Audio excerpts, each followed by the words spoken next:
السلام عليكم ورحمة الله وبركاته. الحمد لله نحمده ونستعينه ونستهديه ونستغفره ونتوب إليه ونعوذ بالله من شرور أنفسنا وسيئات أعمالنا. من يهده الله فلا مضل له ومن يضلله فلا هادي له. وأشهد أن لا إله إلا الله وحده لا شريك له وأشهد أن محمدا عبده ورسوله.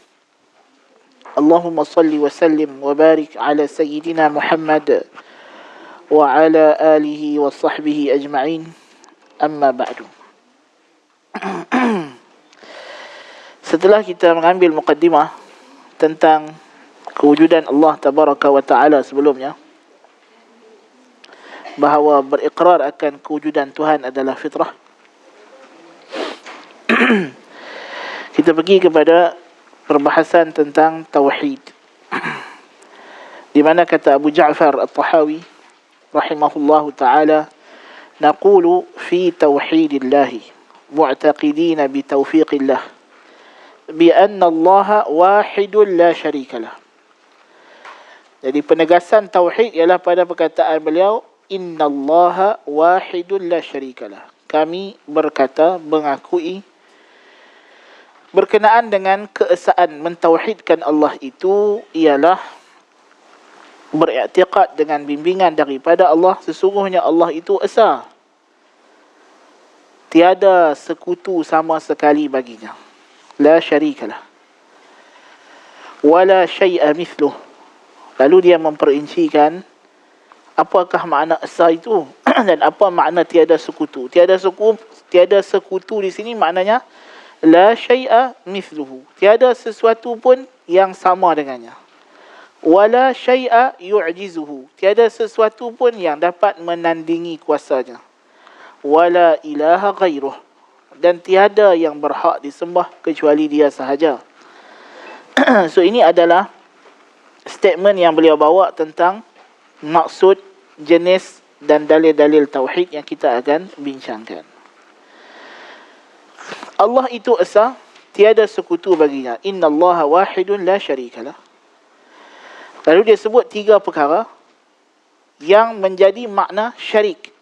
Tiada sekutu baginya. Tiada sekutu baginya. So, tiada sekutu ini merujuk kepada ketiadaan 3 perkara pada hak Allah Ta'ala. Dengan makna kata, dia bersendirian, tunggal, esa pada 3 perkara. Yang tidak ada siapa pun boleh claim kata dia ada share dengan Tuhan dalam 3 perkara tersebut. Itu maksud.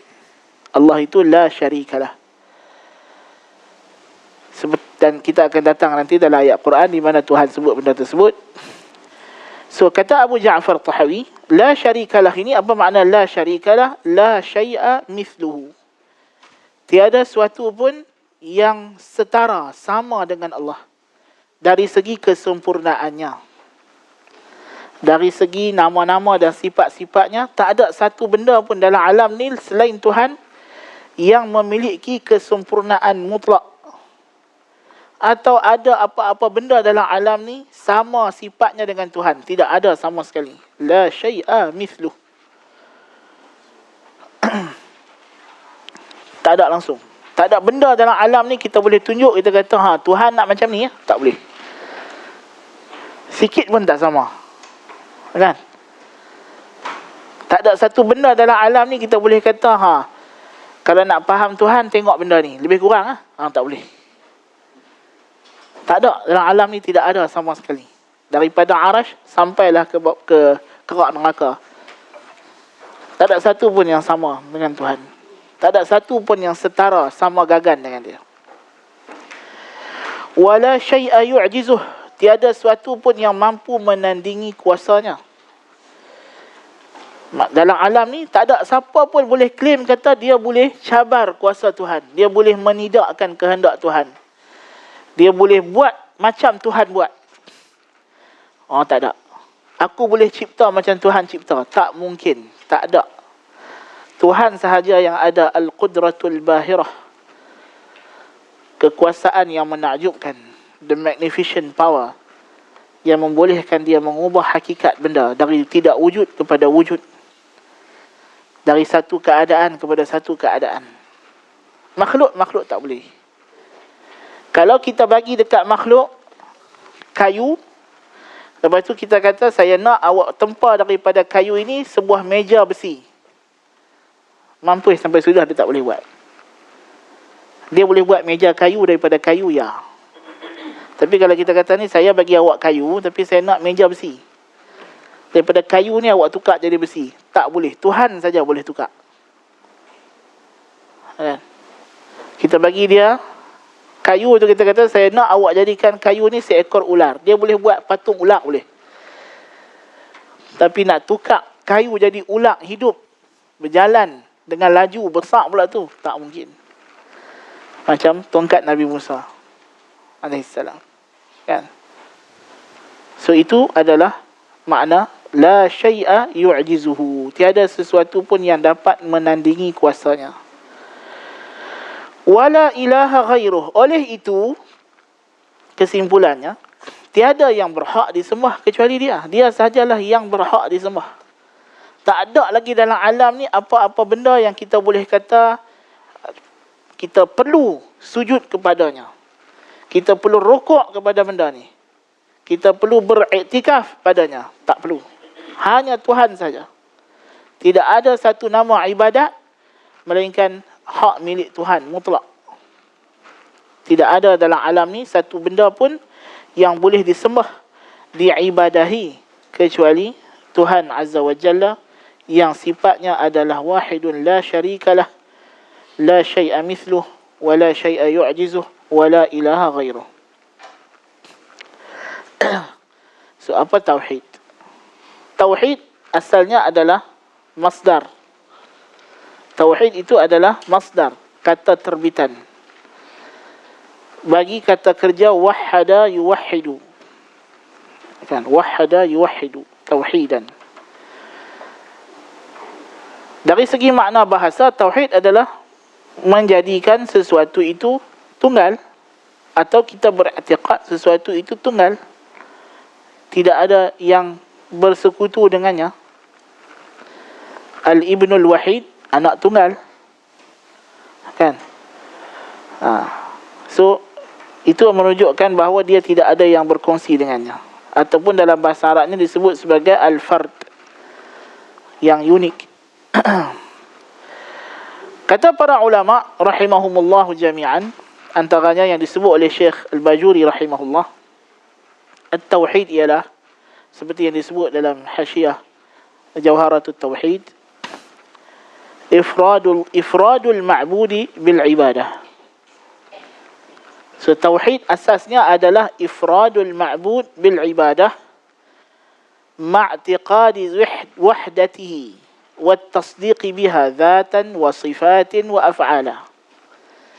Mengesahkan, menunggalkan yang disembah, iaitulah Tuhan, dengan ibadat. Maksudnya kita tidak menyekutukan dia dalam ibadat, kita tidak sembah bersama dengan dia selain dia.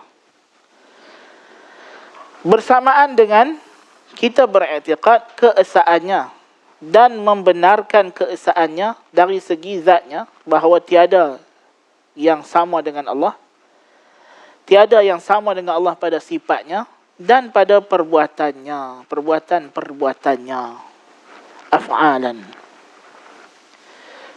So tauhid itu terbahagi kepada dua kategori inilah. Satu dari segi kita mengesahkan Allah pada ibadat, dan satu lagi pada membenarkan keesaan Allah pada zatnya, sifatnya dan juga perbuatannya. Zat dengan makna tak ada dua Tuhan. Sifat, tidak ada makhluk lain yang bukan Tuhan, tapi dia ada apa-apa sifat yang sifatnya setara dengan Tuhan. Dan tiada fi'il, ialah maknanya Tuhan itu tak ada yang dapat menandingi dia. So balik pada perkataan Abu Ja'far Al-Tahawi tadilah. So ini disebut oleh Syekh Ibrahim Al-Bajuri, salah seorang Syekhul Azhar pada zaman lepas. So Al-Ma'bud, sembahan, yang disembah. Al-Ma'bud ialah yang disembah. Al-ma'bud ialah yang disembah. Antara lagi ulama kata makna tauhid itu ifradullah ta'ala bima yakhtassu bih. Lebih kurang makna dia sama aja. Minar rububiyyati wal uluhiyyati wal asma'i was sifat wa nafyuha amma siwahu. Kata Syekh Sultan Al-Umairi, ini ulama moden. Nak habaq kata ulama dulu kini selamanya sama saja. Kan? Hak yang dah meninggal lama, yang masih hidup, maksudnya mereka bersetuju bahawa makna tauhid adalah ini. Okey. Mengesahkan Allah Ta'ala pada perkara yang menjadi kekhususannya dari sudut rububiyah, uluhiyah, nama-nama dan sifat-sifatnya, serta menafikannya daripada apa jua selain Allah. Menafikan apa? Menafikan perkara yang menjadi khususiyah Allah ni ada pada selain Allah. Tak ada. Hanya pada Allah Ta'ala sahaja. Rububiyah, uluhiyah, al-asma' wa sifat sama dengan makna yang disebut oleh Syekh Bajuri tadi. Uluhiyah ialah ifradul ma'bud bil ibadah.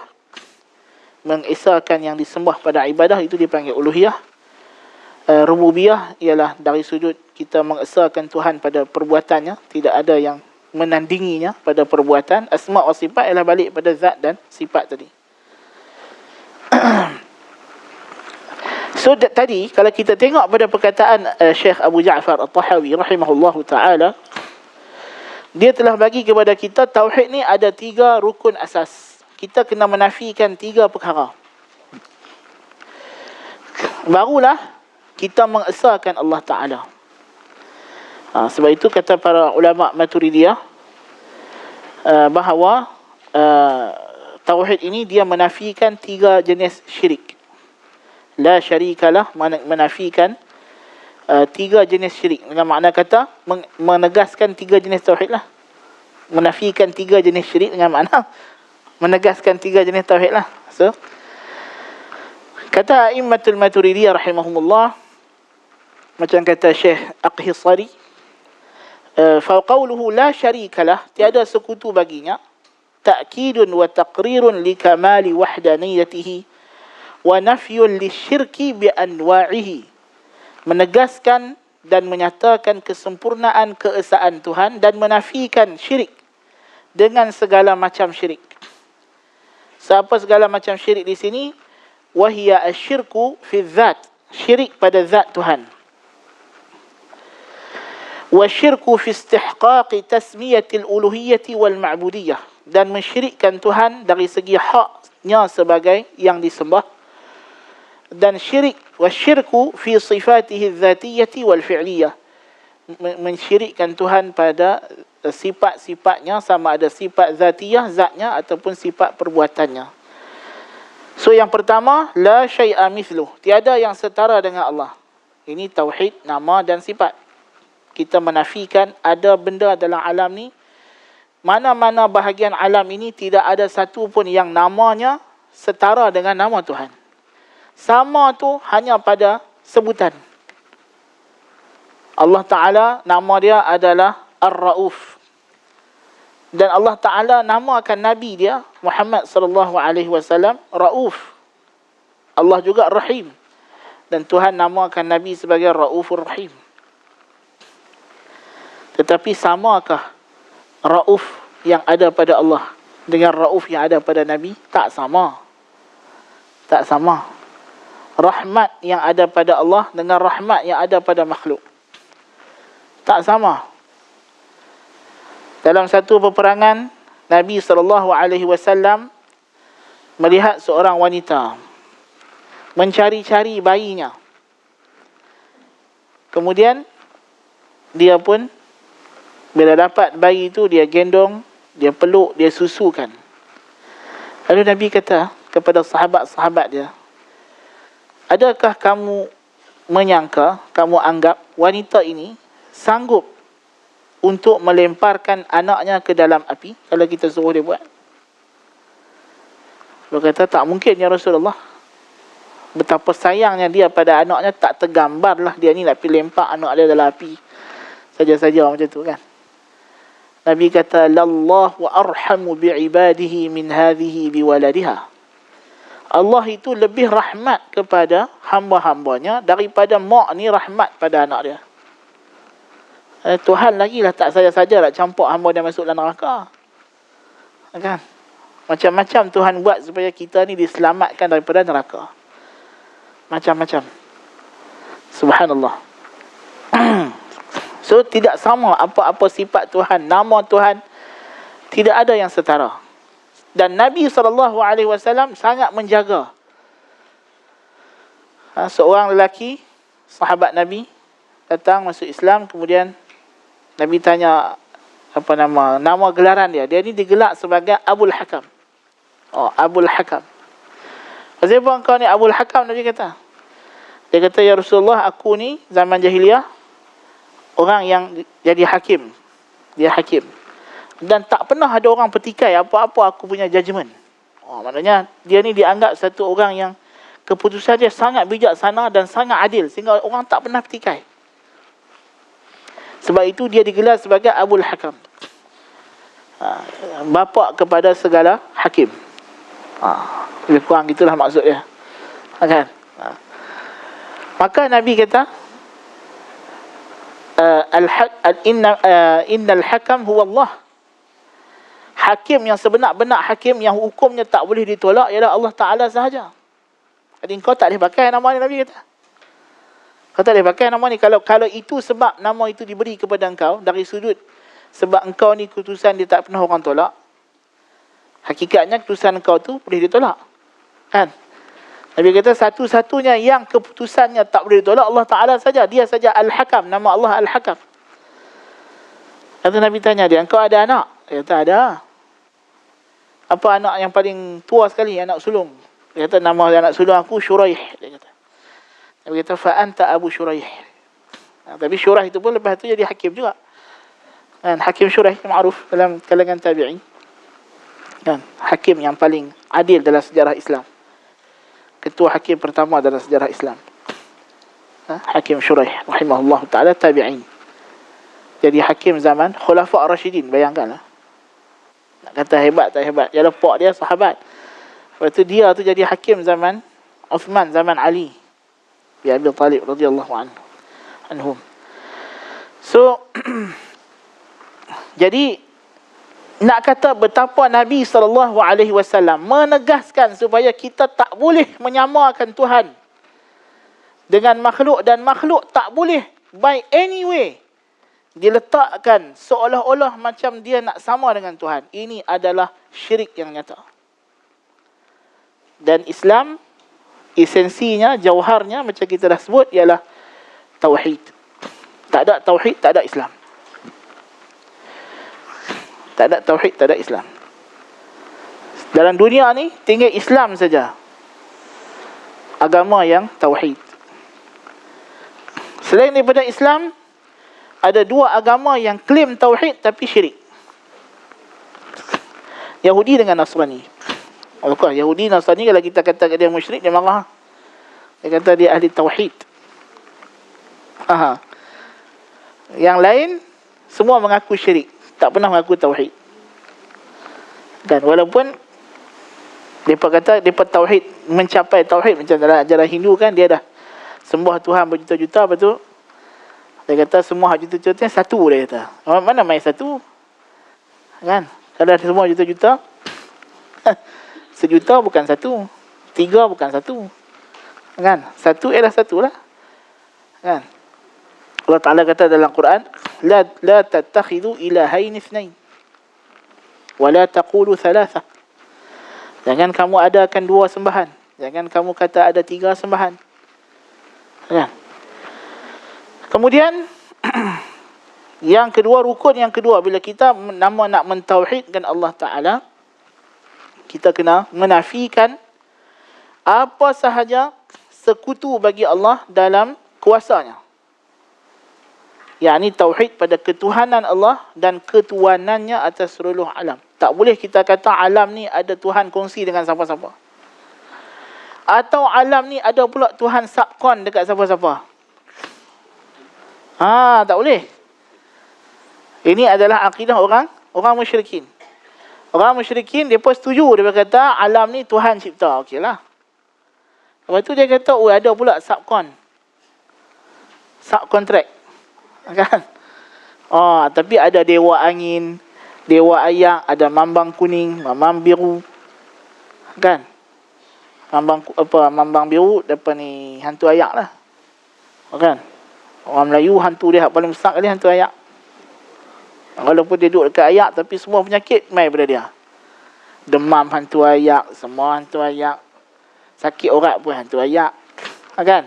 Semua hantu ayak belakang. Jadi kalau sakit-sakit kena pergi jamu dekat sungai lepas ancak. Jamu hantu ayak. Kan? Punyalah besar. Mana air adalah tempat iblis. Kan? Sebab iblis dan jin setelah mereka menderhaka kepada Tuhan di atas darat, mereka telah digempur oleh malaikat, dihalau ke laut. Kan? Sebab tu bila Ibn Sayyad kata ra'aitu al-arsha 'ala al-ma'. Ibn Sayyad ni orang Yahudi di Madinah dan dia ni didampingi oleh jin. Sampai sahabat-sahabat kata tatah dia ni ikut Dajjal. Dan tak turun wahyu. Jadi Nabi pun jadi dah suspicious. Nabi pergi jumpa dia. Nabi kata, "Mal ladzi ra'ait?" Apa yang kau nampak, hai Ibn Sayyad? Dia kata, "Ra'aitul 'arsha 'ala al-ma'." Aku nampak singgah sana di atas air. Wow.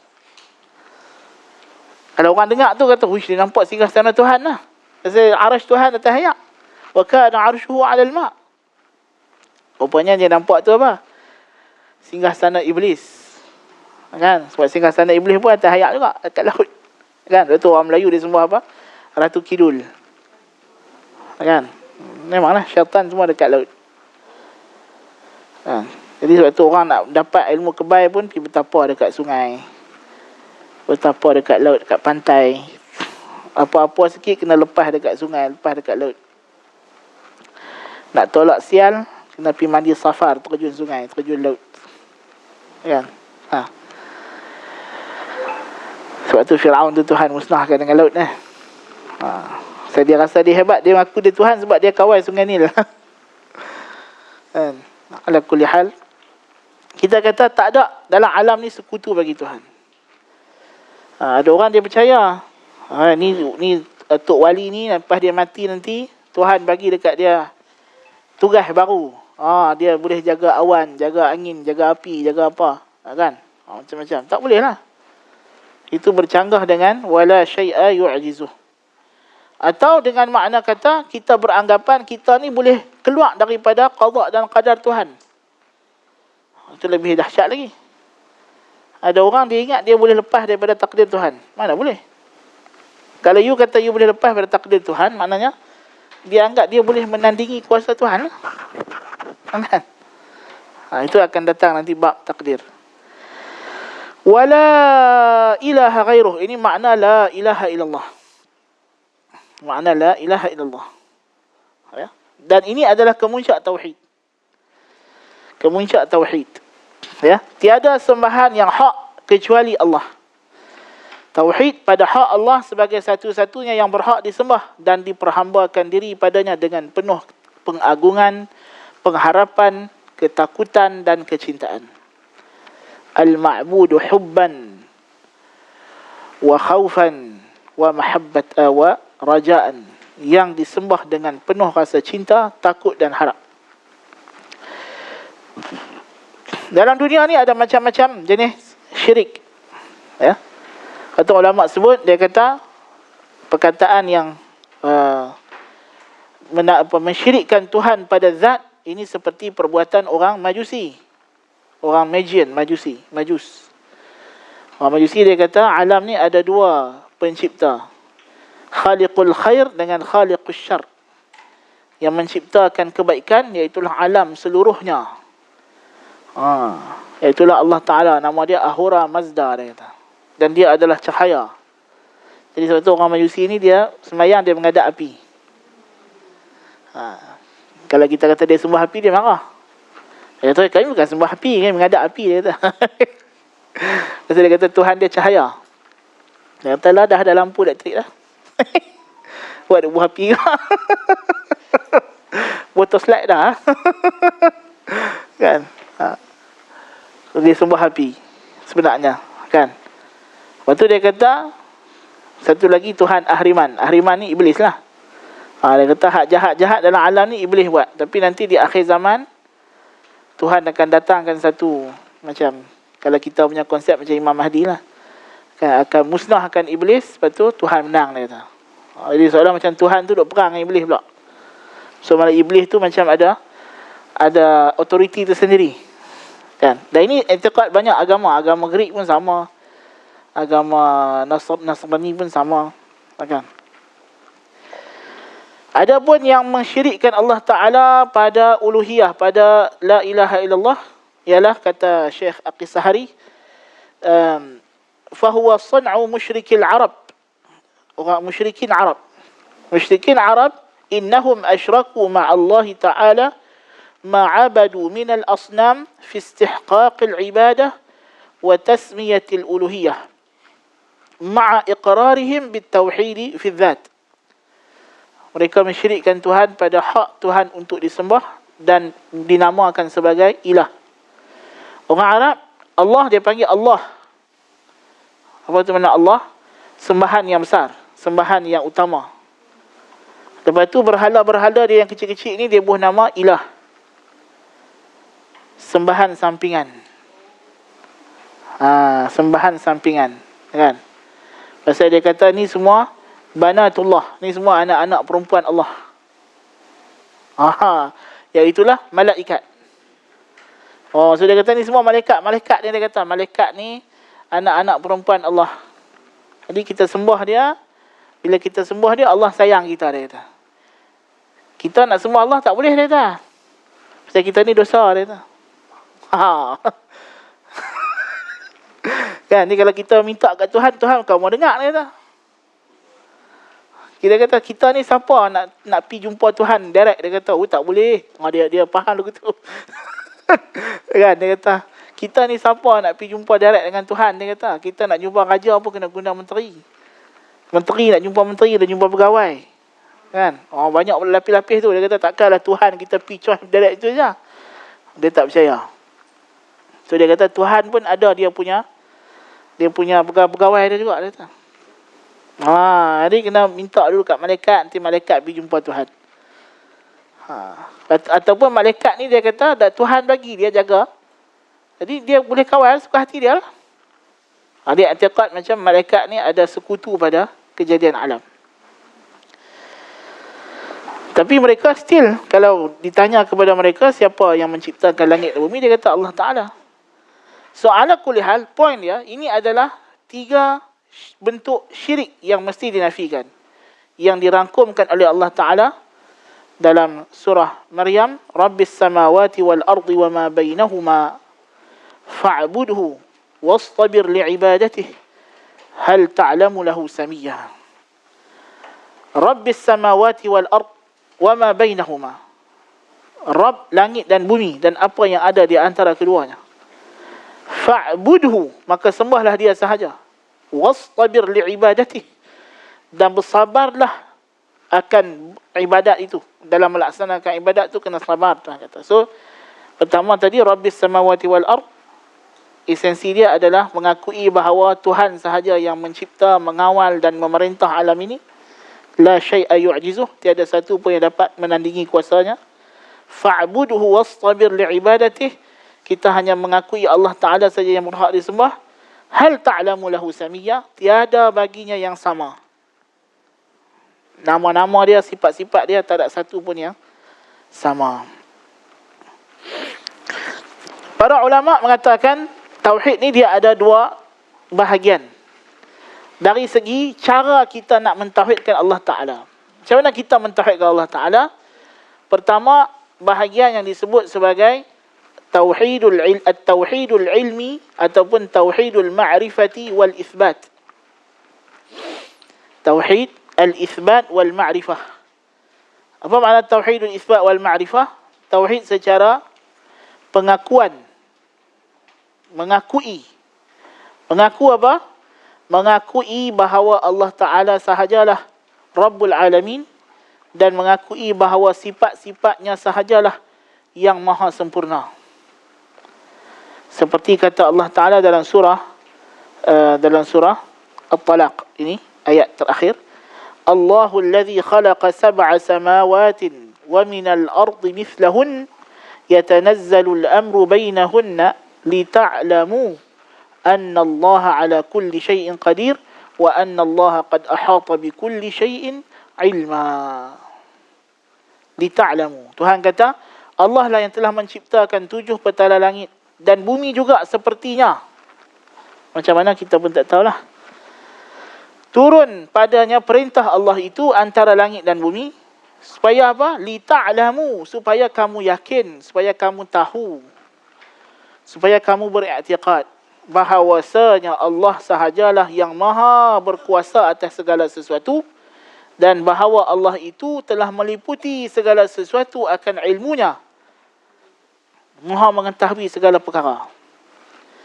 Jadi Tuhan sahajalah Rabbul Alamin. Dia sahajalah yang mencipta, menentukan kejadian alam, dan dialah yang tahu semua perkara. Dialah yang melihat semua benda, mendengar semua suara, mengetahui segala kejadian sebelum benda itu berlaku sekalipun. Tidak ada sekutu bagi Allah pada kudrahnya, pada iradahnya, pada ilmunya, dan pada segala sifat-sifatnya.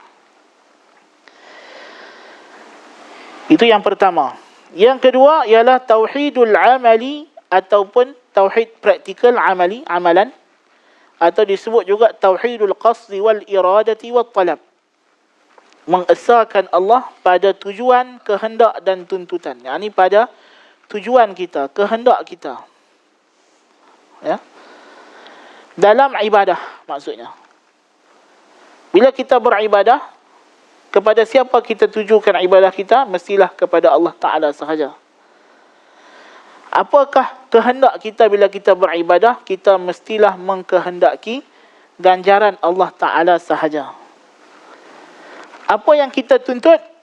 Yang kita cari daripada ibadah kita ialah ganjaran Tuhan duniawi dan ukhrawi. Dan setiap tahap ini kena ada pada ibadat. Kalau satu orang dia beribadat, dia salat, tetapi salatnya bukan untuk Allah, untuk wali ghaib. Kan? Sahaja aku salat berapa rakaat demi wali. Contoh, dia niat gitu. Dia kata dia syirik akbar. Syirik besar. Pasal dia telah menghadapkan dirinya kepada selain Allah Ta'ala. Pergi depan berhala, sujud. Kan? Sujud untuk berhala. Kan? Tapi ada orang Islam kita menghadapkan diri kita hanya kepada Allah. Tetapi ada satu peringkat lagi. Lepas daripada itu, mestilah kita mengkehendaki ganjaran Allah. Orang munafik, dia salat menghadapkan dirinya kepada Allah. Betul. Tapi dia tidak mengharapkan ganjaran Allah. Dia nak supaya orang puji dia. Namanya riak. Kan? Dia tidak mengharapkan ganjaran Tuhan. Dia mengharapkan ganjaran makhluk. Dia nak orang puji. Orang kata dia alim. Orang kata dia pandai baca Quran. Orang kata dia gagah perkasa. Kan? 3 golongan yang Tuhan akan nyalakan dengannya api neraka. Kan? Dibawa datang kepada Allah Ta'ala di hari akhirat seorang alim dan ahli Quran. Lalu ditanya kepada dia, apa yang kau buat dengan anugerah yang aku bagi? Dia kata, ya Rabb, 'allamtu fika al-ilma wa qara'tu fika al-Quran. Aku telah mengajarkan ilmu demimu dan aku baca Quran demimu. Tuhan kata, kadzabta, bohong.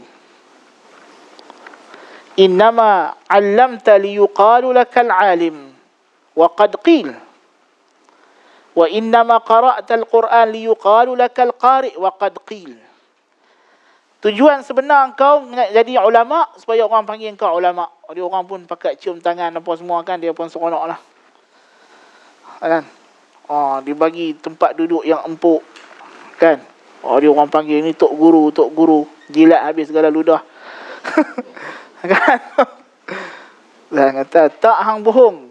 Dan orang dah panggil kau alim di dunia dulu. Mana-mana pun orang pergi panggil doktor. Oh, ustaz, cikgu. Kan? Sampai tua dah pencen 50 tahun lepas. Cikgu. Kan? Dia rasa hormat lah dengan panggilan tu kan. Orang Melayu, dan dari itu tak ada masalah. Hormat tu betul. Tak ada isu. Tapi dia tu dalam diri dia. Siapa nak tahu? Sebab tu riak ni benda yang orang tak boleh tahu. Hanya orang yang riak tahu kata dia riak.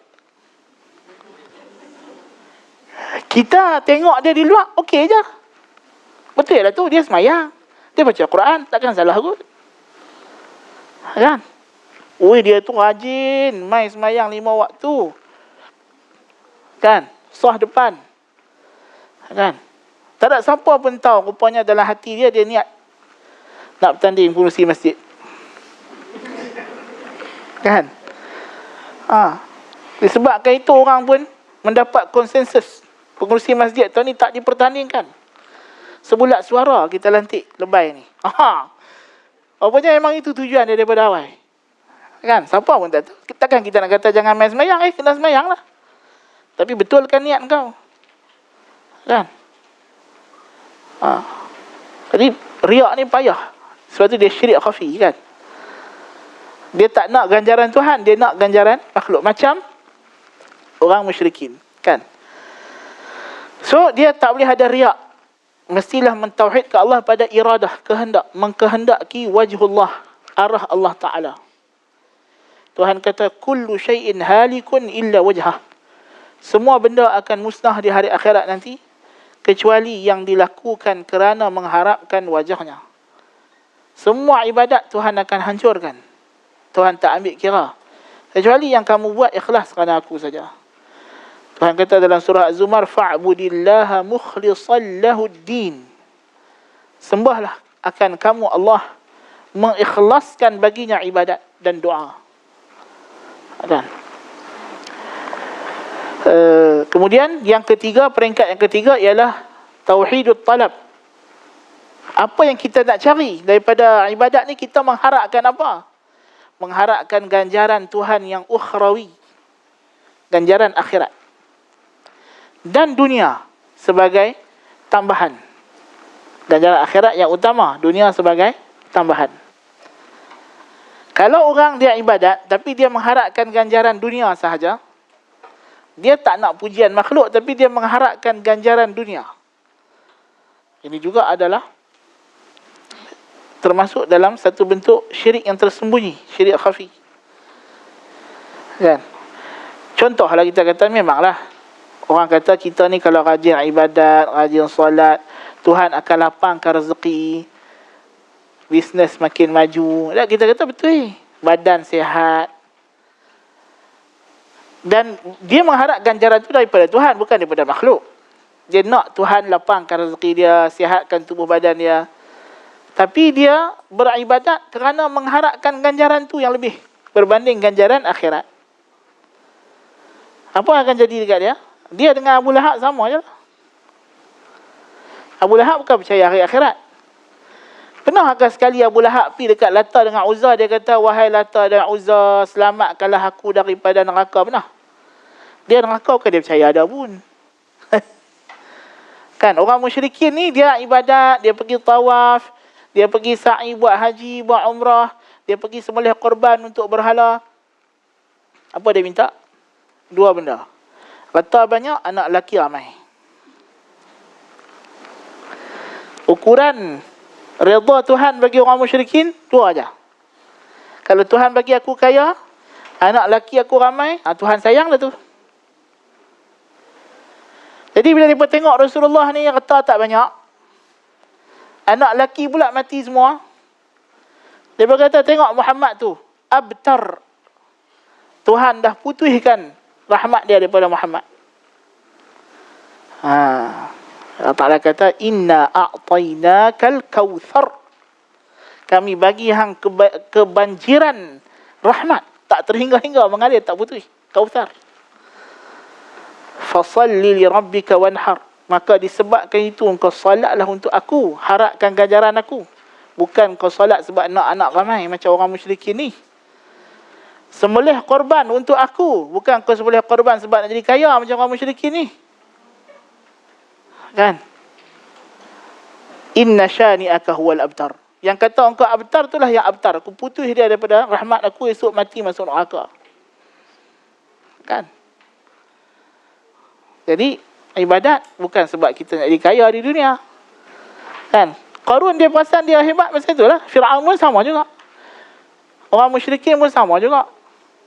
Kan? Bagi mereka kalau Tuhan bagi harta dunia, kira Tuhan sayang lah tu, lah tu. Kan? Dia tak ada fikir pasal akhirat. Kata Allah Ta'ala, "Dzalikumullahu rabbukum la ilaha illahu khaliqu kulli syai'in fa'buduh wa huwa ala kulli syai'in wakil." Demikian itulah bagi kamu Allah, Rabb kamu, penjaga, pencipta kamu yang sebenar-benarnya. Tiada sembahan yang hak kecuali Dia. Yang menciptakan segala sesuatu, maka sembahlah Dia sahaja. Dan Dia itu atas segala perkara menjaganya. Tuhan saja jaga semua benda. Jadi kamu jangan duk pergi tawakal atas selain Tuhan. So tauhid yang kedua ini menuntut kita untuk mengesahkan Allah pada pengabdian diri dengan tidak menyembah selain Allah dan hanya mengabdikan diri dan ta'abbud kepada Allah Ta'ala sahaja. Orang musyrikin, mereka mengakui Allah Subhanahu Wa Ta'ala esa pada penciptaan alam, pada memberi rezeki. Tetapi mereka menyekutukan Allah pada ibadat. Oleh sebab itu, ya. Akan datang kejap lagi. Kata Syekh Babarti rahimahullahu taala, antara a'immatul Maturidiyah yang mensyarahkan Tahawiyah ini, qauluhu, perkataan At-Tahawi, wala ilaha ghairuh. So ini kita kena pergi lebih kepada wala ilaha ghairuh sebab dia adalah statement tauhid. La ilaha illallah. So apa makna la ilaha ghairuh dengan makna kata apa makna la ilaha illallah lah. Hadza nafyun li kulli ma'budin siwa Allah. Ini menafikan segala bentuk sembahan selain Allah. Idzil ilah, kerana perkataan al-ilah fil lughah dari segi bahasa huwal ma'bud, yang disembah. Sembah ni apa makna? Kita menghinakan diri kita kepadanya dengan melakukan perbuatan-perbuatan tertentu. Seperti sujud, rukuk, duduk, berdiri. Macam-macam lah. Manusia ni bila dia sembah sesuatu, dia buat macam-macam. Tak lari daripada beberapa amalan ni. Kan? Sebab tu Tuhan suruh kita esahkan dia pada berdiri. Waqumu lillahi qanitin. Berdirilah untuk Allah Ta'ala sahaja. Dengan penuh ketundukan dan kepatuhan. Kan? Ada orang, betul lah. Di antara bentuk syirik ialah berdiri untuk makhluk. Kan? Berdiri untuk makhluk macam perbuatan raja-raja musyrikin. Bila dia di depan raja, siapa pun tak duduk, semua kena berdiri. Kan? Tengok istana orang putih, di mana tempat duduk, kan? Raja duduk, orang ni semua berdiri. Kan? Berdiri untuk raja, qiyaman lil malik, sebagai tanda menghina diri kepada raja. Itu adalah antara bentuk syirik lah. Berdiri ta'abbud, berdiri dengan tujuan kita nak menunjukkan kata kita ni adalah orang yang hina di depan orang yang kita berdiri itu. Itu adalah untuk Allah Ta'ala saja. Lepas tu ada orang musyrikin, dia pergi depan berhala, dia akan buat apa? Dia berdiri je. Dia berdiri depan berhala dia. Tak buat apa, berdiri untuk berhala. Kan? Ada yang rukuk, kan? Rukuk dan juga sujud. Itulah solat tu, diri, rukuk, sujud. Kan? 3 esensi dia. Kan? Dan satu lagi duduk, ukuf. Orang musyrikin, ibadat mereka kepada berhala ialah mereka melakukan ukuf. Ukuf ni macam kita duduk antara dua sujud tu. Dia duduk kat kubur, dekat berhala, dekat pokok keramat. Dengan harapan bila dia duduk, dia akan dapat berkat. Macam kita i'tikaf dalam masjid. Dia pergi i'tikaf dekat dia punya tokong ataupun kuil. So, ma'bud. Ilah adalah ma'bud yang disembah. Sama ada yang sembahan itu adalah sembahan yang hak ataupun batil. Wa kuffaru Quraisy, orang kafir Quraisy, kanu ya'buduna al-asnam, adalah mereka itu menyembah berhala, ma'tirafihim anna al-khaliqa huwa Allahul wahid, dalam keadaan mereka mengiktiraf, mengakui bahawa pencipta itu hanyalah Allah yang esa. Wa kanu yaqulun na'buduhum liyuqarribuna ila Allah. Apakah dakwaan mereka bila mereka sembah berhala ni? Dia berkata, kami menyembah mereka ini supaya berhala-berhala ini mendekatkan kami kepada Allah. Berhala ni apa? Berhala ni adalah ukiran yang mewakili entiti yang disembah. So yang disembah tu bukanlah berhala, tapi benda yang diwakili oleh berhala. Sama ada nabi, atau wali, atau malaikat, atau makhluk-makhluk ghaib tertentu. Seperti roh-roh. Orang Melayu kata semangat.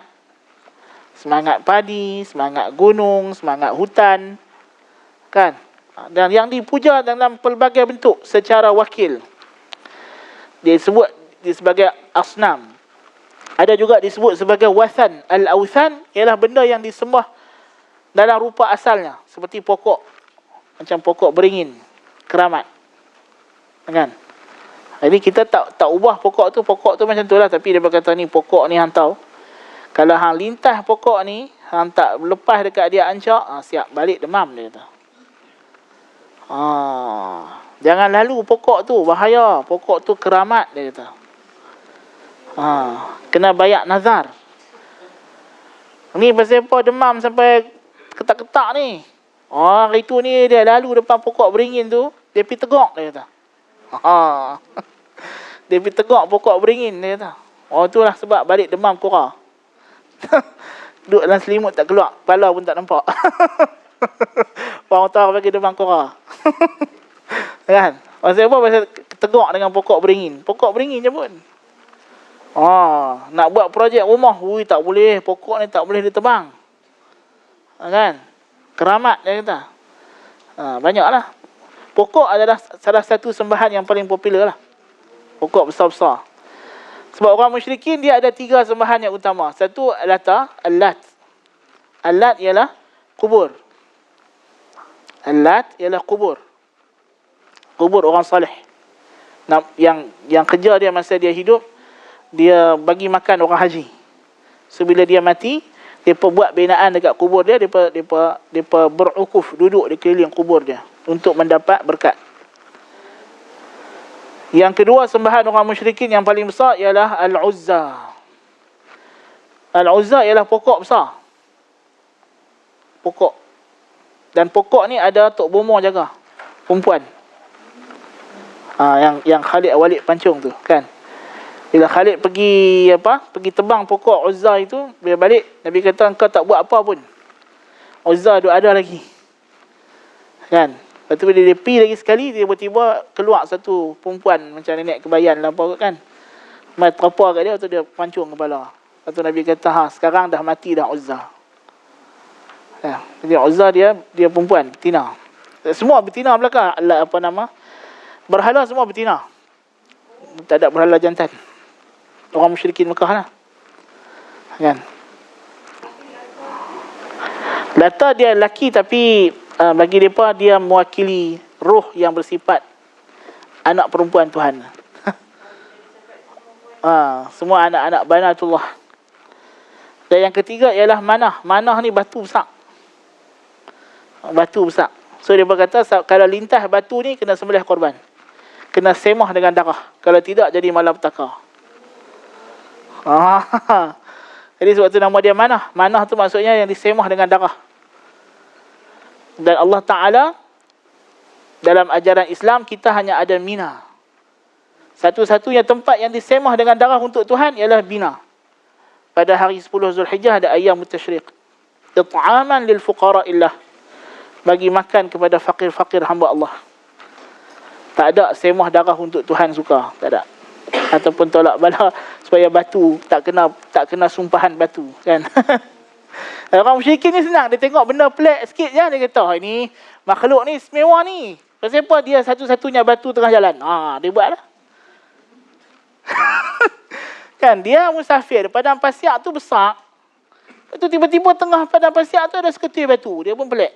Setan pun main bisik. Dia kata, cuba fikir, kenapa batu ni kat sini? Dia kata, mesti batu ni special. Dia kata, Tuhan letak kat sini. Dia kata, panggil dia bah. Kan, ada pokok besar sikit, ada pokok lain dia pelik. Dia kata, tengok, pokok lain semua kecil. Maksudnya pokok ni besar. Sudah. Kan, itulah cara orang musyrikin berfikir. Bagi dia, ada benda yang pelik sikit, ni mesti istimewa. Tuhan cipta istimewa. Jadi, kalau kita buat something dekat benda ni, nanti Tuhan redha. Kan? Dan banyak lagi sembahan ni bah. Macam, apa lagi? Lata, Uzza. Lepas tu ada lagi berhala-berhala yang zaman Nabi Nuh. Kan? Zaman Nabi Nuh kan ada Wat, Suwa', Yaghuz, Ya'uq ni. Ini berhala yang mula-mula manusia buat. Iaitulah orang salih. Mereka ni orang salih. Lepas tu bila mereka mati, syaitan kata, buatlah tugu. Buatlah tugu.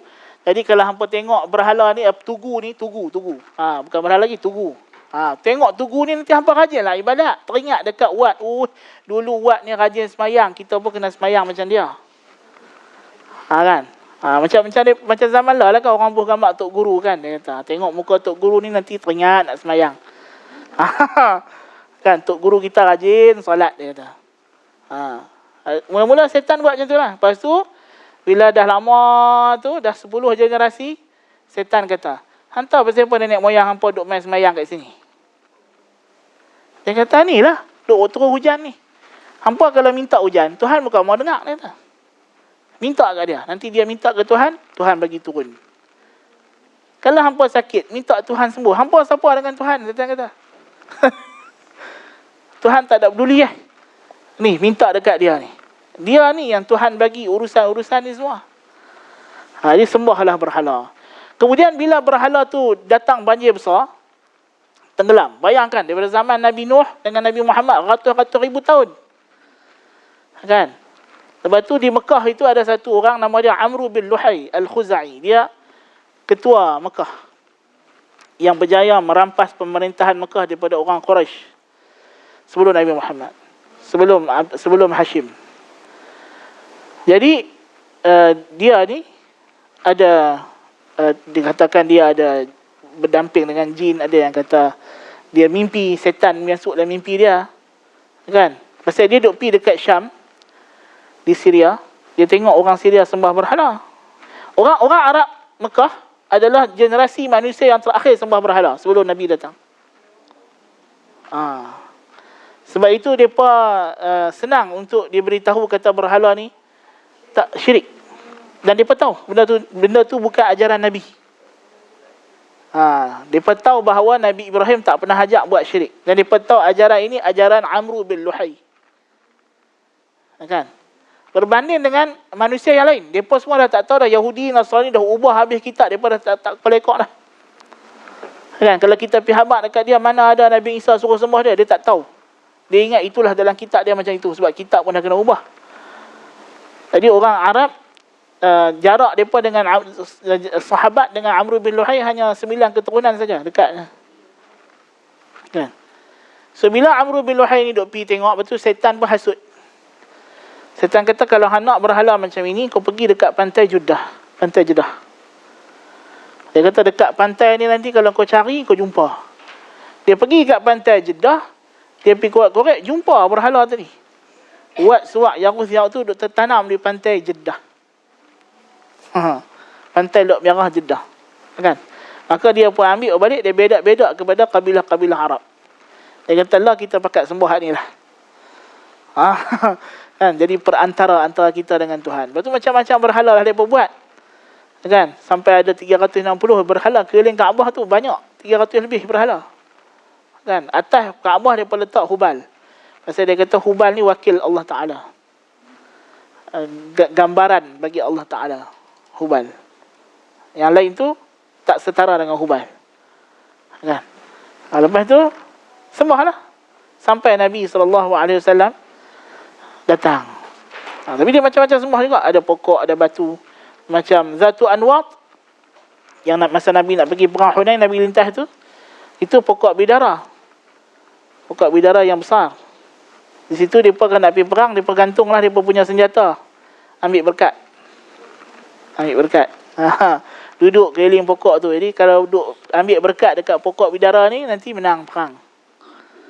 Dan mereka ada ansab. Ansab ni batu-batu yang mereka guna untuk sembelih binatang. Dan mereka juga ada nazar. Ada binatang yang mereka nazarkan untuk berhala. Jadi bila ditanya dia, kenapa tak nazar untuk Allah, nazar untuk berhala? Dia kata Allah dah kaya, berhala miskin.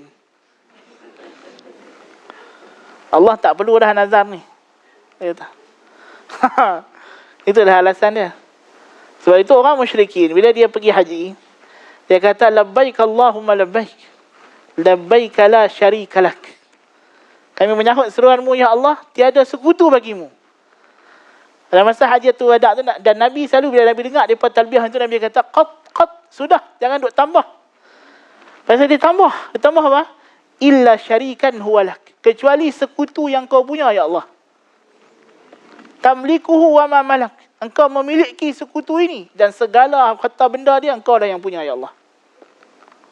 Dia kata berhala ni engkau punya. Apa saja barang harta kami bagi dekat dia, tu pun kau punya juga. So berhala tak ada apa. Bagi orang musyrikin berhala tak ada apa. Tapi tetaplah mereka ni ahli neraka kekal abadi selama-lamanya. Kata Alamul Huda Abu Mansur Al-Maturidi rahimahullah, Imam Abu Mansur Al-Maturidi, dia mentafsirkan ayat ketiga daripada surah Az-Zumar dalam tafsir dia Ta'wilat Ahli Sunnah. Wa qawluhu ta'ala walladzina attakhadhu min dunihi awliya'a ma na'buduhum illa liyuqarribuna ila Allahi zulfa.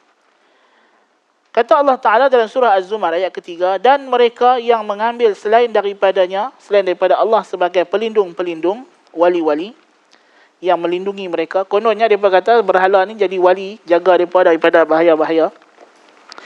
Ma na'buduhum, tidaklah kami menyembah mereka ini, illa liyuqarribuna ila Allahi zulfa, melainkan supaya mereka ini mendekatkan kami kepada Allah sedekat-dekatnya. Kata Alamul Huda rahimahullah, ka'anna fihi idmaran yaqul walladzina takhadhu min dunihi awliya. Ayat ini ada satu uslub idmar, yakni maksudnya berkata mereka yang mengambil sembahan selain Allah bersama dengan Allah dan menyembahnya, mereka berkata tidaklah kami menyembah melainkan supaya mereka ini mendekatkan kami kepada Allah. Wa qalu fi mawdhi'in akhar, dalam ayat yang lain dalam surah Yunus ayat ke-18, Tuhan kata, mereka kata haula'i syufa'auna 'indallah. Sembahan-sembahan ini adalah orang tengah, intercessors, mediators antara kami dengan Allah. Dia yang akan intercede, menjadi perantara, syafaat. Arafu annama kanu ya'buduna minal awthani wa ghairiha laysu bi'alihatin fil haqiqah. Mereka, yakni orang musyrikin Makkah, mengenali, mengakui bahawa apa jua yang mereka sembah daripada wathan dan selainnya bukanlah sembahan yang sebenar.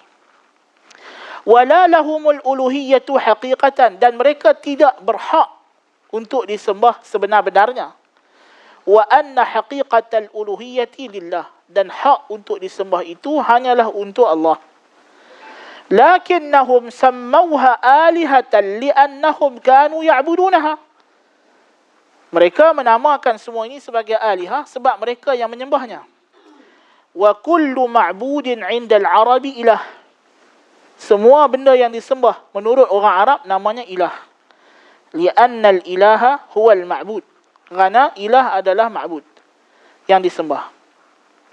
Wa qad ra'au tasmiyata kulli ma'budin ilaha, lidzalika sammauha alihah, wa in 'arafu an laysat li hadhihi al-ashya' uluhiyyah haqiqah wa anna dzalika lillahi 'azza wa jalla. Oleh itu mereka menamakan sembahan mereka sebagai alihah, walaupun mereka tahu sembahan ini bukanlah alihah yang sebenarnya, dan ilah yang sebenarnya adalah Allah. Itu dia penamakan Allah tu Allah. Allah asalnya daripada al-ilah. Asalnya al-ilah, lepas tu dibuang lam, dibuang alif. Dibuang alif, lepas tu jadi Allah. Jadi Allah tu ialah untuk menunjuk kepada sembahan yang asal, yang kita nak sembah betul-betul. Yang lain-lain ni adalah tukang hantar, perantara saja. Bukan kita nak minta dekat dia, kita nak minta dekat Allah, dia berkata. So ini adalah konsep ilah dan konsep syirik dan konsep tauhid.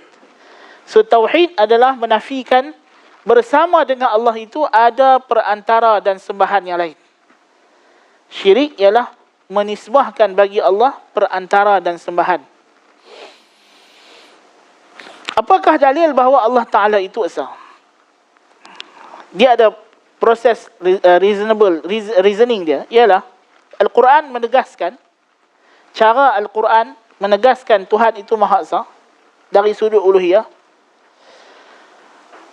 Pertama sekali kita tahu adanya makhluk, adanya khalik, adanya Tuhan. Itu tak dapat dipertikaikanlah. Ini adalah daruri, badahi. Tak ada siapa boleh ingkar bahawa alam ni ada Tuhan yang menciptakan. Even orang ateis pun dia tak menafikan Tuhan, cuma dia menafikan sifat-sifat Tuhan yang diisbatkan oleh ajaran agama. Dia nak jadikan Tuhan dia sesuatu yang bersifat natural. Buat kata Darwin, natural selection. Tapi natural selection tu gaib juga. Bukannya benda boleh tengok pun. Pernah Darwin jumpa natural selection? Cakap hello kat dia? Tak pernah. Kan? Dia gaib, tak nampak. Tak ada berupa bentuk metaphysical. Kan? Jadi, kalau dah ada Tuhan, dan kita dapati alam ni tersusun. Tak ada percanggahan. Walaupun benda dalam alam ni saling berlawan. Alam ni terdiri daripada benda-benda yang bersifat berlawan. Tidak?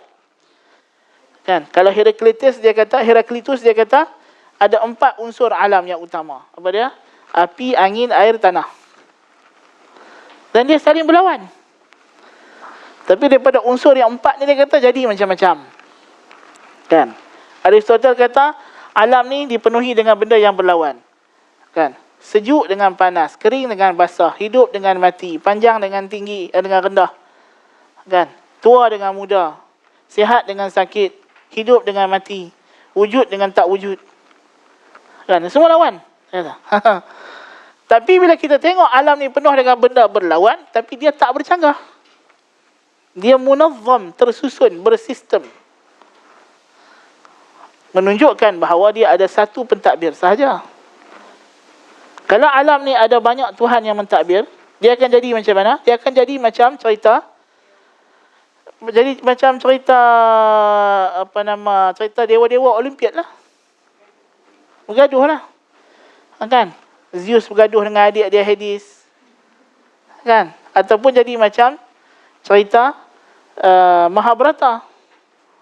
Kan? Tuhan-Tuhan Hindu pun bergaduh juga, perang juga. Atau macam jadi Epic of Gods. Dalam cerita orang Mesir purba, Tuhan-Tuhan dia berperang. Kan? Horus perang dengan Set, perang dengan apa lagi. Kan? Lepas tu Tuhan boleh digulingkan pula. Kan? Tapi adakah kita dapati dalam alam ni ada war of gods? Tak ada. Tak ada. Kan? Alam ni mengikut satu sistem yang sama sahaja daripada dulu sampai lah. Manusia ada bentuk dia walaupun berbilang-bilang bangsa dan kaum, tapi manusia ada satu acuan yang sama. Beruang walaupun macam-macam jenis beruang, tapi dia ada satu acuan yang sama, acuan beruang. Kucing macam-macam breed tu ada, tapi semuanya kucing belaka. Ikan semuanya ikan, walaupun macam-macam jenis ikan. Menunjukkan bahawa ada satu kehendak sahaja yang berkuasa menentukan kepelbagaian alam. Kepelbagaian ini ditentukan oleh satu sahaja yang maha berkuasa dan berkehendak, iaitu Tuhannya adalah Esa. Jadi alam ni penciptanya adalah Esa. Sebab itu tidak ada mana-mana manusia dalam alam ni kata ada 2 pencipta alam.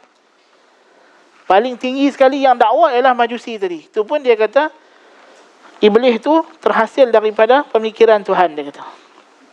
Maksudnya dicipta oleh Tuhan juga. Nah, dia tak kata bahawa Iblis tu jadi sendiri. Sedia ada macam Tuhan, tak? Sebab itu ulama ahli kalam telah istiqra' semua agama dalam dunia ni. Dia berkata tidak ada agama dalam alam ni yang mengisbatkan 2 wajib wujud. Mengisbatkan 2 Tuhan yang setara. Tidak ada. Dia mesti ada satu Tuhan yang overpower atas semua Tuhan-Tuhan yang lain. Kan? Jadi, kalau dah macam itu, kalaulah hanya ada satu Tuhan sahaja yang mentadbir alam ini, maka dia sahajalah yang berhak disembah. Selain daripada dia, tidak layak untuk disembah. Tidak layak untuk disembah. So inilah datang dalam Quran, dia sebut dalil-dalil tamanuk. Dalil tamanuk. Dalil yang menghalang untuk adanya dua sembahan yang hak. Allah Ta'ala kata dalam suratul Anbiya, "Lau kana fihima alihatun illallahu lafasadata."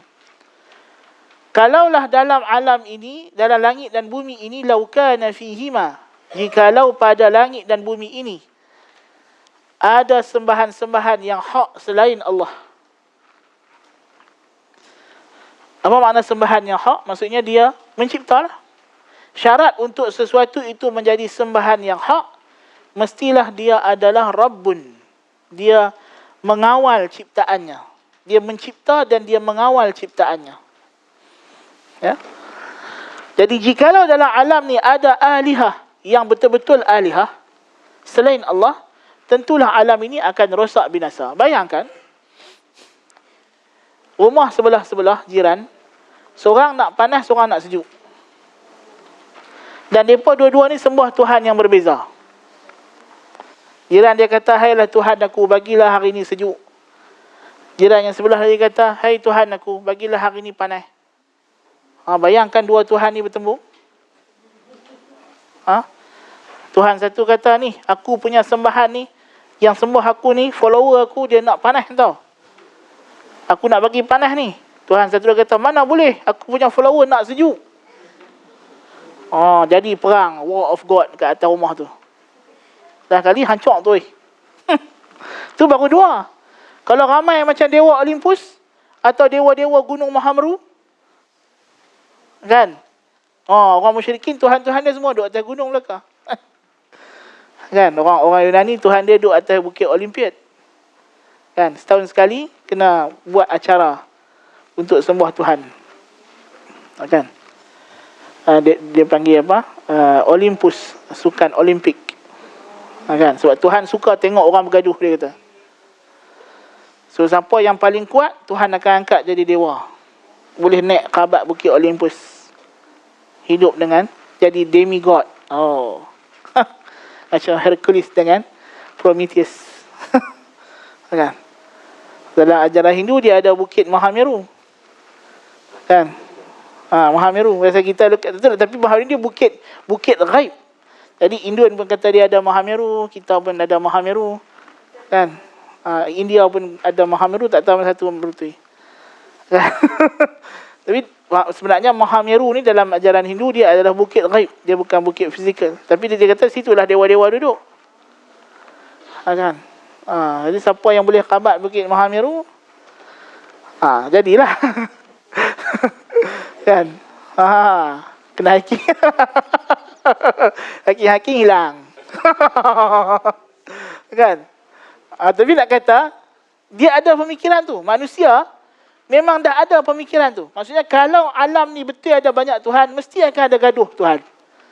Jadi Tuhan kata, "Lau kana fihi ma alihatun illallahu la fasadata." Alamnya akan musnah. Fa subhanallahi rabbil arsy amma yasifun. Maka maha sucilah Allah, Tuhan pemilik arasy, daripada apa yang mereka sifatkan.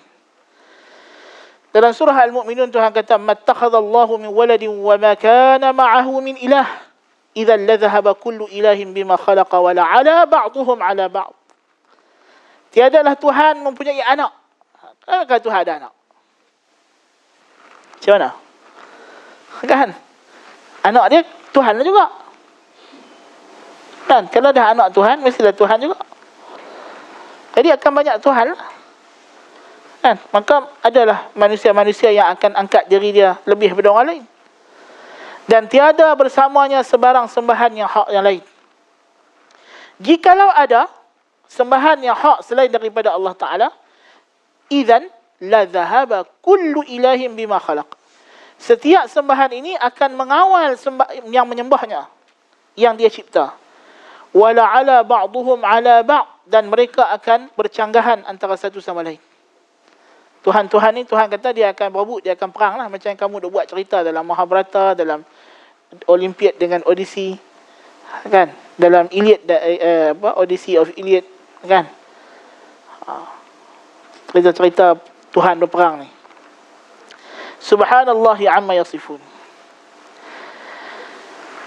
Dan tengok Nabi Yusuf dalam penjara, dia bagi hujah yang sama. Dia kata dekat kawan sepenjara dia itu, ya sahibai sijni, hai kawan sepenjara aku, a'arbabun mutafarriquna khair, adakah Tuhan-Tuhan yang bercanggah ini lebih baik?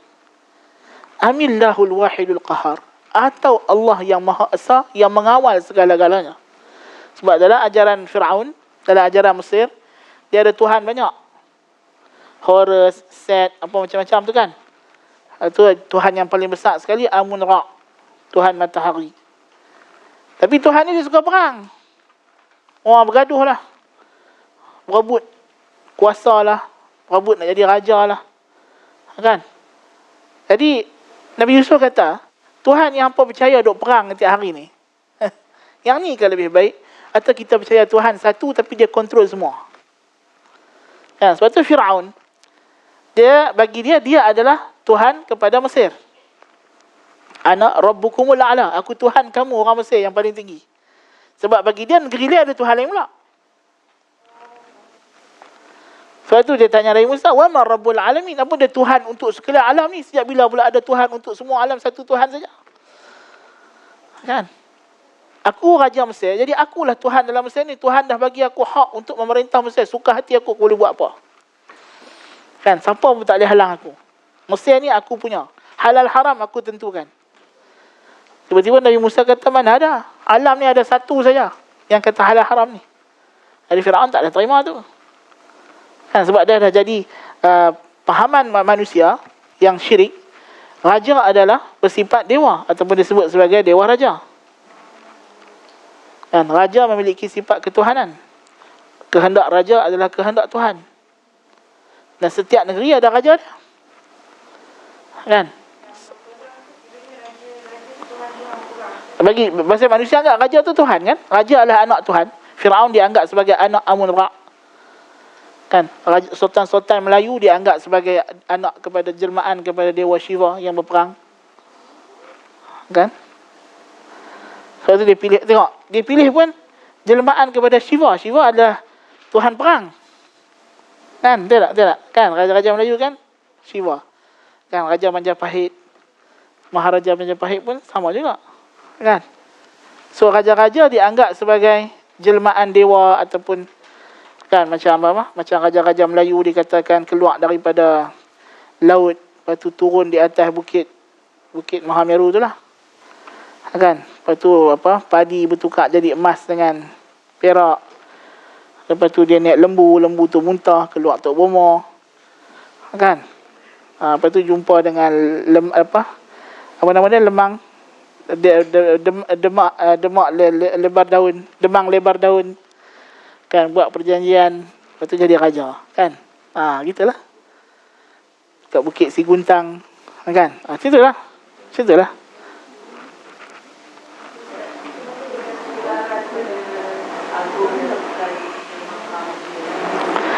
Duli yang maha mulia, yalah.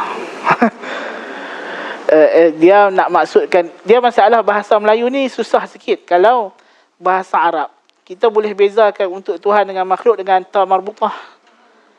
Macam Tuhan adalah Jalal, Raja Jalalah, Sahibul Jalalah. Kalau ulama Allamah, Tuhan adalah Allam. Bahasa Melayu ni agak sukar untuk kita taklah kata salah sepenuhnya, tapi kalau ditukar itu lebih baiklah.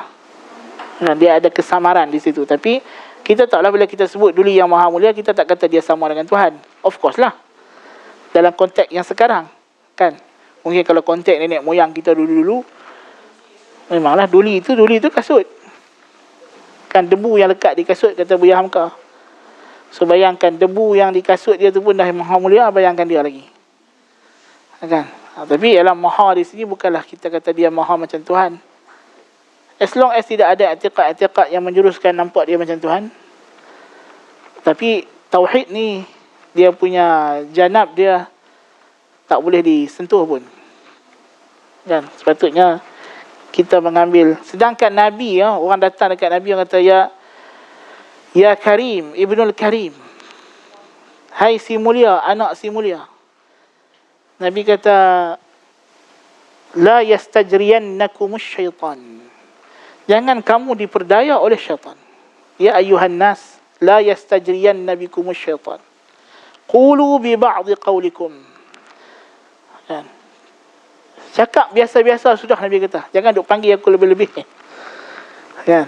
Itu Nabi lebih mulia daripada segala yang lain. Tapi Nabi tak nak lah nanti duk panggil dia lebih-lebih, betul? Jadi macam orang sekarang, kan? Oh, Nabi ni adalah Nur Muhammadi, hakikat ketuhanan. Itu bahaya tu. Kan? Dia sikit-sikit kan? Nurul wujud, cahaya wujud.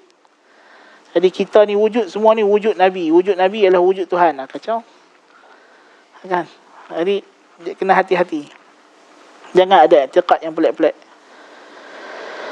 Dan kata Allah Ta'ala, Qul law kana ma'ahu alihatun kama yaquluna idhan labtaghaw ila dhil arshi sabila. Subhanahu wa ta'ala amma yaquluna uluwan kabira. Dalam surah Isra. Katalah olehmu, wahai Muhammad, kepada mereka, jikalau ada bersama dengannya sembahan-sembahan seperti yang kamu dakwa, tentulah mereka semua akan mencari Tuhan yang memiliki arash.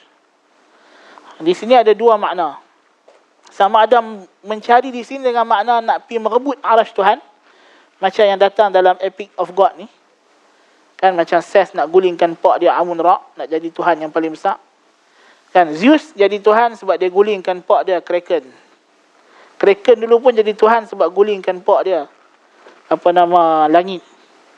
Kan? Jadi Tuhan tu saling guling. Lepas tu Hades nak gulingkan abang dia Zeus, tapi dia tak berjaya. Hades kena buang masuk neraka. Jadi Tuhan neraka. Kan? Jadi memanglah ada kepercayaan yang jelas bahawa Tuhan-Tuhan ni berperang dan dia cuba nak merebut takhta yang paling besar.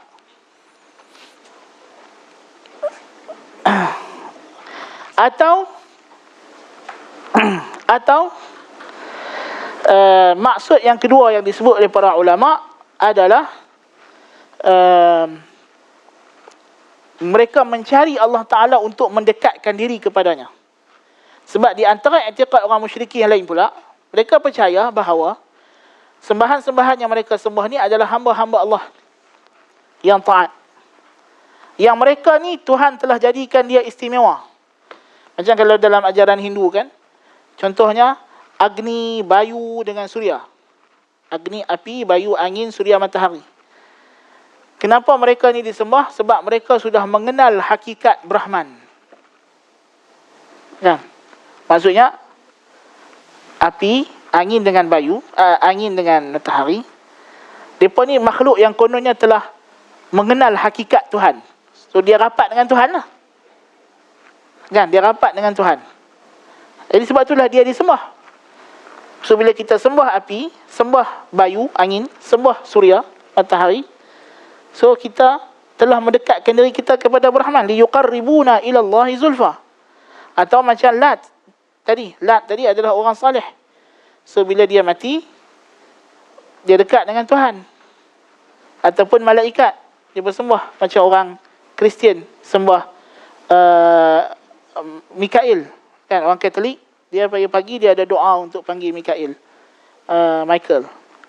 Pasal Mikail kan malaikat penjaga rezeki. Jadi dia, Jibril dia tak mahu lah. Jibril pasal bawa wahyu, lepas tu bawa azab, dia tak mahu. Kan, sampailah dia pun anti Jibril. Kan, Gabriel ni dianggap sebagai malaikat yang bawa azab, kan. Jadi Mikail dia pun suka. Kan. Dan sebab tu kalau kita tengok di gereja Katolik pun, malaikat tu dilukis sebagai apa? Baby girl yang duduk di keliling Tuhan, kan. Biasa Tuhan tu orang tua yang duduk baring tu, kan, di keliling dia tu ada baby kecil yang ada sayap tu, kan. Itu anak-anak perempuan Allah, malaikat, angels. Kan. So Tengok dia kata, Tuhan sayang lah ni, dia kata. Atau macam orang Katolik kan, dia kata kita tak boleh minta direct dekat Jesus.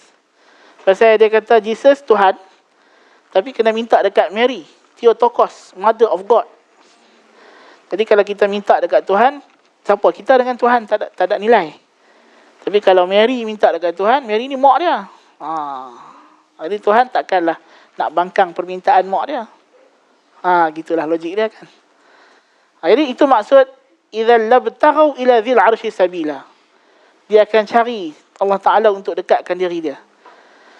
Subhanahu wa ta'ala amma yaquluna 'uluwan kabira. Maha suci Tuhan dan maha tinggi dia daripada apa yang mereka mendakwa, setinggi-tingginya lagi maha besar dia. Dan ini jelas dalam surah ya. Kalau konsep tawassul yang orang pakai sekarang ni, apa lain dengan apa nama? Fine line between tawassul and tawassul dari segi dalam Islam, kita bertawassul kepada Allah dengan nama-nama dia, macam kita panggil Ya Rahman, Ya Rahim, Irhamni, Ya Ghaffar, Ya Tawwab, Tub Alayya. So tawassul, Tuhan kata wabtaghu ilaihil wasilah, carilah kepadanya kedudukan yang dekat. Ini dengan beramal ibadat lah, kan? Ataupun kita minta orang yang, ataupun kita tawassul dengan amal salih yang kita buat kepada Allah Ta'ala, maka itu memang datang syariat. Rabbi inni lima anzalta ilayya min khairin faqir, Rabbana innana sami'na munadiya yunadi lil iman fa'amanna. So memang kita disuruh tawassul dengan amalan salih, atau bertawassul dengan istighfar. Kita minta orang yang salih istighfar bagi pihak kita supaya diampunkan dosa kita. Itu ada. Anak-anak Nabi Yusuf datang, ya abana istaghfir, minta pak dia istighfar bagi pihak mereka. So itu tawassul yang masyru'. Tawassul yang masyru'.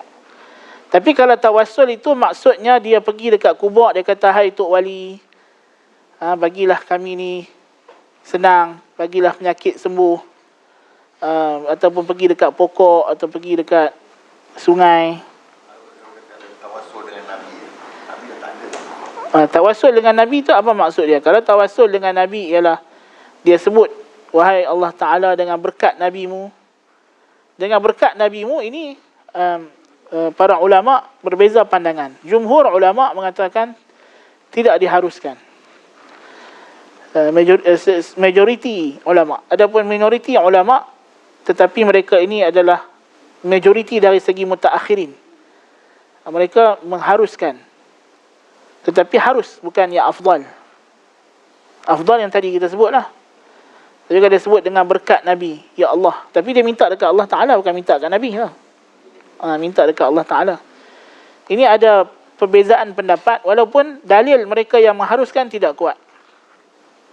Sebab tidak ada hadis yang kuat untuk menyokong. Komik sajalah. Pakai komik saja. Tuhan tak payah nak mention. Tak, doa mesti kepada Tuhan, itu of course. Mention nama Tuhan ataupun mention amal soleh kita tak apa. Amal soleh kita sendiri. Amal soleh Nabi untuk Nabi, tak ada hak kita. Kan? Amal soleh kita sendiri. Kan? Ataupun kita minta orang yang soleh, orang lain yang soleh berdoa bersama dengan kita. Ya, itu betul lah. Yalah, kalau orang mati macam mana dia nak doa? Dengar pun tidak. Kan? Apa namanya, selain Islam, sebab mereka tak ada wujudkan kitab jadi dah kata orang corrupted lah, jadi tak ada cara panduan mereka yang ada kepentingan melakukan dan tak untuk manfaat diri masing-masing. Tapi kerana kita ni ada panduan dan dijamin tidak ada soal, maka bukan kalau kita berfaham ia akan Allah, ia akan nasta'in, memang kita disebut direct daripada melalui, dan ternyata melalui itu syirik, dan begitulah seterusnya. Jadi kerana tidak ada teks yang otentik yang jadi benar sebagai Quran pun tersebut, mereka ini tidak teks dah habis dah. Teks itu tidak ada, diubah. Dan Al-Quran bukan untuk orang Islam sahaja. Tauhid, pertama sekali, tauhid hujah dia adalah bersifat fitrah. Tidak ada orang yang buat syirik melainkan dia tahu bahawa dia tidak ada justified reason untuk syirik. Kan? Dia tidak ada sebarang justifikasi yang munasabah, melainkan nenek moyang buat. Inna wajadna alaihi aba'ana. Kami dapati nenek moyang kami buat macam ini. Ini sahaja hujah mereka hak paling kuat sekali mereka bagi. Kan? Kalau tak percaya boleh try. Boleh pergi tanya Tok Sami. Boleh pergi tanya. Maksudnya hujah mereka paling kuat. Kita dah macam ni dah tradisi, ajaran agama macam ini. Taklid, ikut sahaja. Bahkan kalau kita tanya orang Kristian pun, tak mana dalam Bible yang diselewengkan itu disuruh minta hajat kepada Jesus? Tak ada. Tak ada disebut pun. Kan? Tapi itu adalah apa yang ditetapkan oleh Al-Majami', persidangan gereja, Council of the Churches. Jadi taklid kepada tok-tok guru lah. Kan? Dan kemudian Al-Quran mendatangkan hujah-hujah tauhid. Ini hujah yang reasonable untuk semua akal manusia. Yang kalau mereka tadabbur, macam ayat-ayat dalil tamanuk ini, difahami oleh semua orang kalau dia baca. Tak perlu kepada satu pemikiran, proses yang panjang. Hanya satu a simple, quick moment of thought sahaja yang diperlukan. Kan? Maksudnya dia tak perlu pun untuk sampai nak kena bertafakur berbulan-bulan, kena masuk dalam gua ke, tak payah. Kan?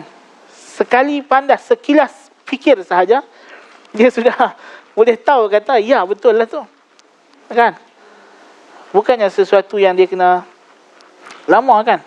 Tengok kaum Nabi Ibrahim, dia pecah patung, bila Nabi Ibrahim pecah patung, lepas tu dia balik daripada Barah. Kan? Dia kata siapa yang buat macam ni dekat Tuhan-Tuhan kita? Man fa'ala hadza bi alihatina. Lepas tu dia kata adalah dengar satu budak muda, fatan, yuqalu lahu Ibrahim. Dia duk panggil nama dia Ibrahim ke apa ke, dia kata. Dia buat main Nabi Ibrahim, dia kata bal fa'alahu kabiruhum. Kan, yang buat ni yang besar ni lah. Tengok kapak ada kat dia. Kan? Tanya mereka kalau tak percaya. Terus, mereka tahu bahawa macam mana nak tanya, bukan boleh bercakap.